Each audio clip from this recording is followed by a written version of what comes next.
Hey guys, welcome back to Home Theater Enthusiast. So today I'm gonna remake one of my older video on SVS SB1000 subwoofer. This is the entry-level subwoofer model from SVS, which means the most affordable subwoofer from SVS. The new Pro model is also available in the market. Even though I didn't get a chance to audition the SB1000 Pro, I will try to give you the specification difference in these models. So let's get to it. Let's start with the name itself. For those who don't know, the SB in the name stands for the sealed box. There are two types of subwoofers available with SVS. The sealed box subwoofers and the ported box subwoofer. So today we are focused on the sealed box. Now you may think, why are they maintaining two types of subwoofers? What are the difference between them?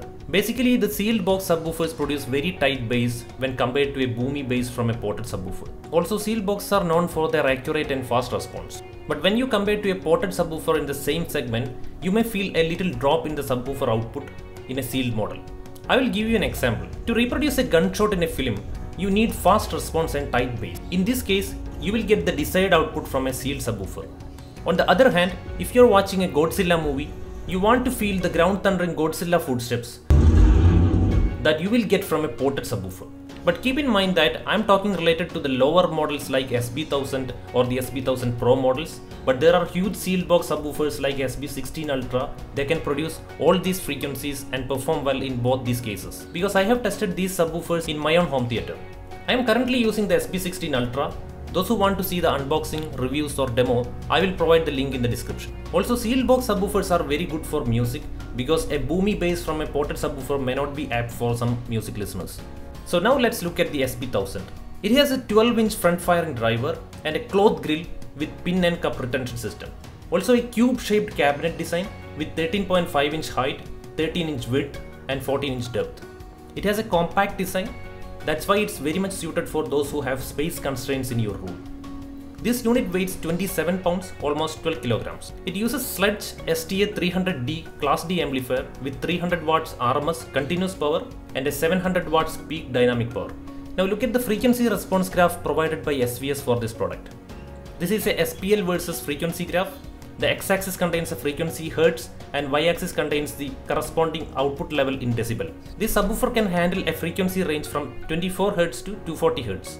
As you can see in the graph, woofer level drops beyond 30 Hz and after 200 Hz. And this data may be taken in specific environment, but each room has its own frequency curve. So we need to measure the response curve our own in our room to get the actual result. You can use a measurement mic and a review software for the same. Now let's look at the connectivity at the backside. You can see the power plug and the power button at the bottom left. Right side from the top, it starts with the volume knob, phase controller, the low pass filter setup, and then you can see auto on off button and the trigger port. Now comes the line level inputs with RCA connectivity. We usually use this specific LFE port to connect with our AVR or processor. The last one is a traditional high level speaker level inputs for left and right.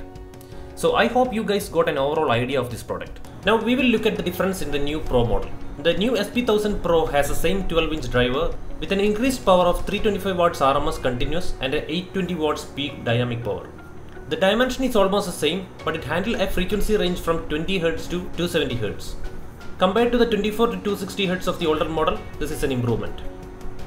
Now look at the frequency curve. You can see a slight improvement in the graph at both the ends. The main difference comes at the back panel.